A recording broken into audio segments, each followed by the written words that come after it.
किया और ध्रुव को समझाया। ध्रुव को भली प्रकार समझाया कि किसी भी निरपराध जीवों पर अत्याचार मत करो। जिसने जैसा कर्म किया उसको वैसा फल तो मिलना निश्चित है।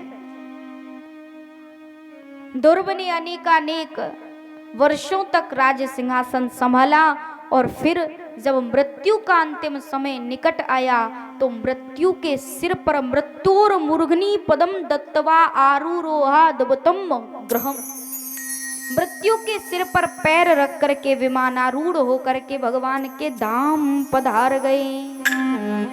और मृत्यु देवी टुकुर टुकुर देखती रह गई, क्योंकि मृत्यु पर भी विजय प्राप्त करी भक्त ध्रुव ने।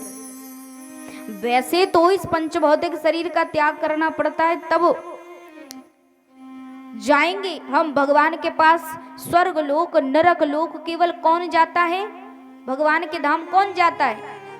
केवल ये जो सूक्ष्म देह है, हमारी प्राण है, पंचभौतिक देह, स्थूल देह तो यही पंच तत्व में विलीन हो जाता है। लेकिन भक्त ध्रुव ऐसे हैं जिन्होंने मृत्यु पर भी विजय प्राप्त कर ली। उनके सिर पर पैर रख करके और तब भगवान के धाम सिधार गए। श्री सुखदेव जी कहते हैं, ध्रुव के पुत्र उत्कल हुए, उत्कल के पुत्र अंग, अंग के पुत्र वेन, वेन के पुत्र पृथु, पृथु के अंतर्ध्यान, अंतर्ध्यान के हविर्धान, हविर्धान के पुत्र प्राचीन वर ही हुए। और ये सभी बड़े अपने आप में धर्मनिष्ठ थे। और तब मैत्री मुनि के मुख से विदुर जी ने ये कथाएं सुनी और अपने स्थान को चले गए। मैत्री मुनि को प्रणाम करके बार बार धन्यवाद करके बोली वृंदावन बिहारी लाल की जय। और महाराज अब जहां एक पुत्र के वंश का वर्णन आपने सुना, दूसरे जो पुत्र हुए थे वो थे प्रियव्रत। प्रियव्रत के बेटा हुए आग्निद्र, आग्निद्र के पुत्र हुए नाभि, नाभि के पुत्र हुए ऋषभदेव जी। 100 पुत्र थे, सबसे बड़े पुत्र थे भरत। अच्छा, ऋषभदेव जी महाराज समय समय पर अपनी पुत्रों को उपदेश करते थे। ध्यान रखिएगा भक्त, समय समय पर अपने पुत्रों को, अपनी संतानों को उपदेश करते रहिए। ऋषभदेव जी क्या पूछते? ऋषभदेव जी सब पुत्रों को बिठाते और पूछते ना कि पूछते कि ये शरीर क्यों मिला है, ये शरीर मानव जन्म क्यों मिला है। तो कोई कहता कि पिताजी खाने पीने सोने को मिला है, कोई कहता मौज मस्ती करने को मिला है, कोई कहता, सबके अलग अलग विचार। ऋषभदेव जी महाराज समझ गए इनको कुछ भी नहीं पता। ऋषभदेव जी कहते, बेटा ध्यान से सुनो, नायम देहो देह भाजाम लोके कष्टान कामान अर्हते विण भुजाए तपो दिव्यम पुत्र का येन सत्तवम शुद्धये अस्मद्दाद ब्रह्म सौख्यम त्वनंतम। ऋषभदेव जी कहते केवल खाने पीने सोने को नहीं मिला, कुछ भजन कर लो इस शरीर से, कुछ भगवान का भजन कर लो, नाम स्मरण कर लो, नाम जप लो, क्योंकि इसके लिए इसी शरीर मिला है। अब कई पुत्र तो इस उपदेश को सुनकर के आलस आता, सोने लग जाते, और कुछ समझते, कुछ समझे जो उन्होंने धीरे धीरे शुरू किया भगवान का भजन करना। भरत जी महाराज के जीवन में बहुत बदलाव आया, परिवर्तन आया, सब कुछ छोड़ दिया, पुत्र सुमति को राज सिंहासन पर बिठाया और गंडकी नदी के किनारे चले गए। लेकिन यहाँ मोह ममता ग्रस्त सब कुछ छोड़कर गए, वहां उन्होंने फिर घेर लिया, फिर एक गर्भवती हिरणी जल पीने आई गंडकी नदी में किनारे पर। महाराज भजन कर रही थी भरत जी। शेर ने ऐसी बुरी दहाड़ लगाई कि गंडकी नदी में जो जल पीने आई थी गर्भवती हिरणी डर गई और कांपती हुई उसी नदी में गिर पड़ी। जल्दी जल्दी नदी को पार कर रही थी, इतने में प्रसव की पीड़ा ऐसी हुई कि एक पुत्र ने एक यानी हिरणी ने एक बच्चे को जन्म दिया और एक बच्चे को जन्म दिया। जन्म देते ही तुरंत उसकी मृत्यु हो गई। तड़प रहा है बच्चा, वो हिरण का छोटा सा हिरणी का बच्चा तड़प रहा है। जैसे ही तड़प रहा है तो भरत जी देख रहे हैं। अब भरत जी से रहा नहीं गया, जल्दी जल्दी नदी में कूदे और जल्दी जल्दी बच्चे को बचा लिया। अपनी कुटिया में ले आए। धीरे धीरे धीरे धीरे उसका ख्याल रखने लगे, हरी हरी घास खिलाने लगे।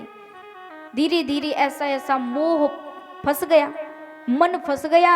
अब दिन रात भजन कम हो गया और मोह उसमें ऐसा फंसा, दिन रात उस हिरणी के बच्चे की चिंता, खाया होगा पिया होगा कि नहीं, क्या क्या कर रहा होगा, उसी के साथ खेलते रहते। धीरे धीरे मृत्यु का समय नजदीक आया और जब पंच भौतिक शरीर का त्याग करने लगे भरत जी, तो याद किसकी बनी रही? याद किसकी बनी रही? हिरणी के बच्चे की। और हमारे धर्मशास्त्र कहते हैं कि समति सगति, मृत्यु के अंतिम समय में जिसकी जैसी मति होगी वैसी गति प्राप्त होगी। इसलिए भगवान कहते हैं कि अंत काले च मामेव स्मरणं मुक्त्वा कलेवरम। इसलिए कहते हैं मृत्यु के अंत काल में मेरा स्मरण करो, मुझे याद करो, ताकि मेरे पास आओ, मेरा जैसा रूप पाओ। हाँ, अब महाराज हिरण ही बनना पड़ा भरत जी को दूसरे जन्म में, लेकिन स्मृति बनी रही, स्मृति पूरी बनी रही। और सोचते सोचते सोचते सोचते यही सोचते रहते कैसे इस जीवन को संवारूं, पर कैसे संवारें? पूरे वन में आग लग गई, सारे हिरण भाग गए, लेकिन जो हिरण के रूप में थे भरत जी, वो वहीं बैठे रहे, वहीं बैठे रहे और वहीं उनका प्राणांत हो गया, वहीं उनके जीवन का अंत हुआ। लेकिन अगर अब तीसरा जन्म जब पाया तो तीसरे जन्म में अब भरत जी ने सोच लिया इस जन्म को नहीं गवाऊंगा। खूब माता पिता कहते बेटा ये काम करो, बेटा वो काम करो, लेकिन भरत जी केवल और एक केवल भगवान का नाम स्मरण, भगवान का भजन। ऐसे भरत जी महाराज जो भगवान के भजन में तल्लीन रहते, तन्मय रहते, जिन्होंने राजा रहुगण जो बड़ा अभिमानी था, बड़ा घमंडी था, ऐसे राजा रहुगण को उपदेश किया भरत जी महाराज ने, उसका घमंड चूर चूर किया।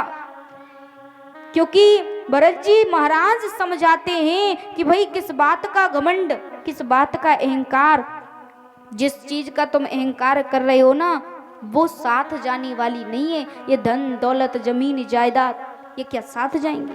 कुछ साथ जाने वाला नहीं है। सब कुछ समझाते हैं। इस प्रकार से सुखदेव जी महाराज कहते भरत जी महाराज ने राजा रहुगण को सब कुछ समझाया, उसके जीवन में परिवर्तन हुआ। राजा रहुगण के जीवन में परिवर्तन हुआ तो केवल भरत जी की वजह से।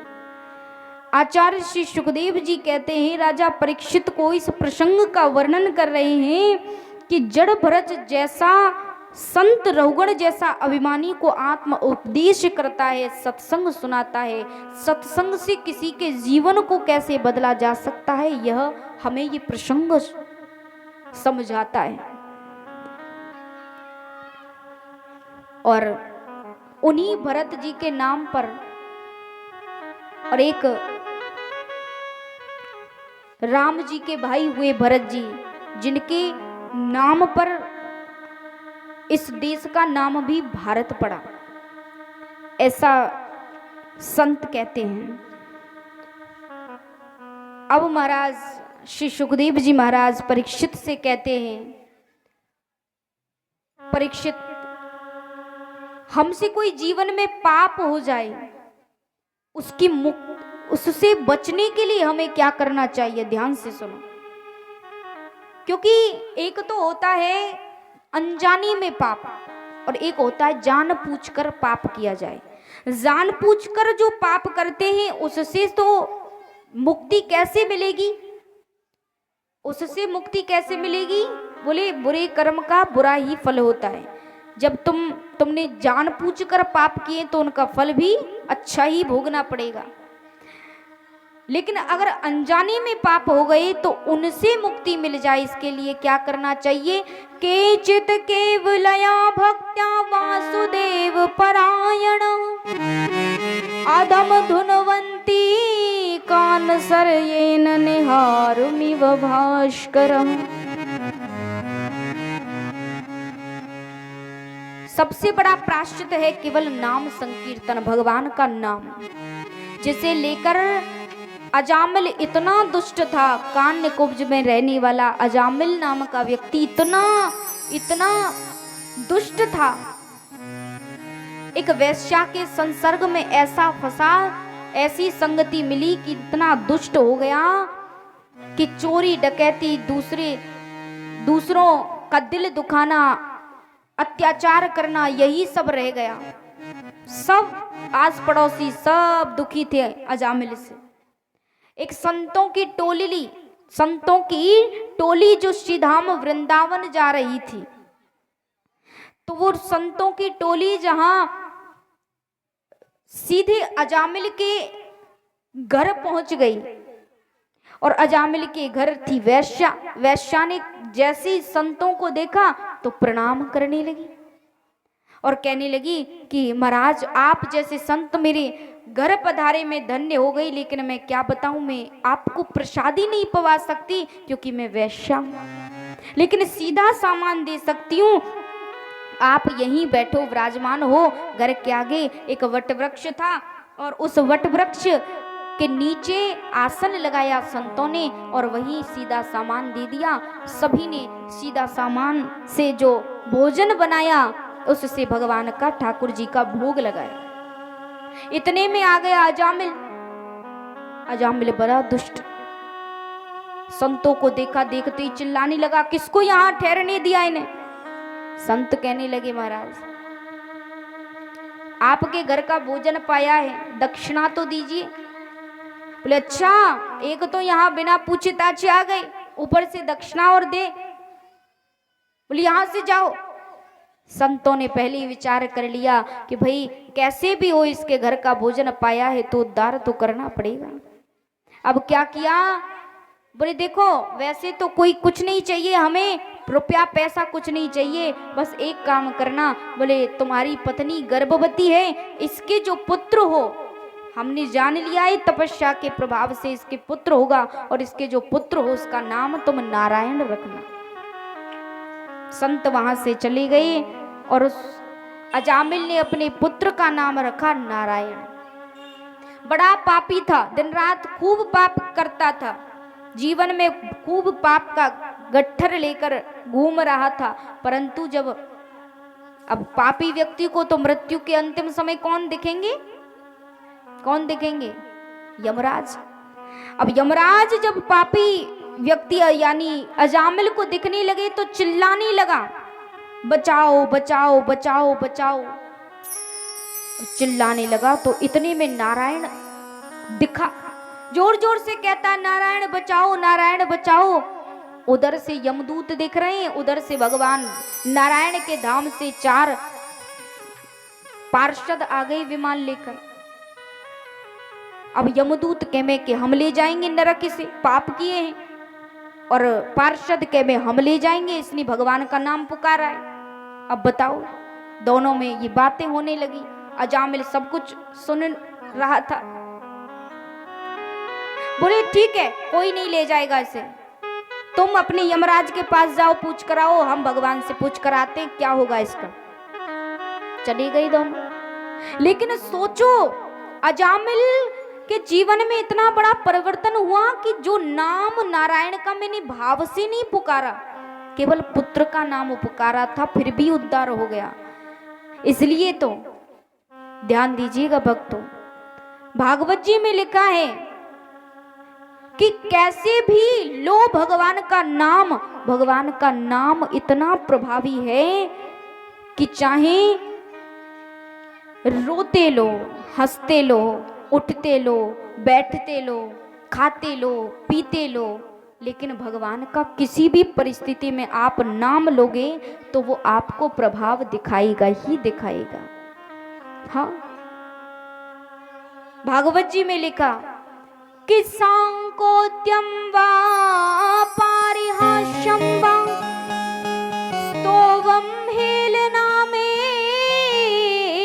वा वैकुंठ नाम ग्रहणम शेषागहरम विदु पतितैष्कलितो भग्न संदष्टस्तप्त आहत हरित्येव सेनः पुमानार्हति यातनम।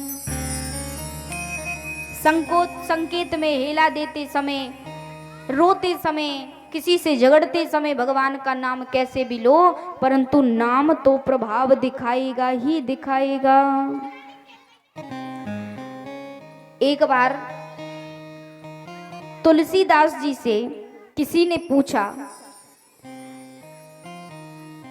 किसी व्यक्ति ने पूछा कि बाबा एक बात बताओ, कभी कभी भक्ति करने को मन नहीं करता, फिर भी नाम जपने के लिए बैठ जाते हैं, तो क्या इसका कोई फल मिलता है? मन नहीं है बिल्कुल, फिर भी बैठ गए, अब बैठना पड़ेगा, नियम न टूट जाए तो क्या उसका भी कोई फल मिलता है?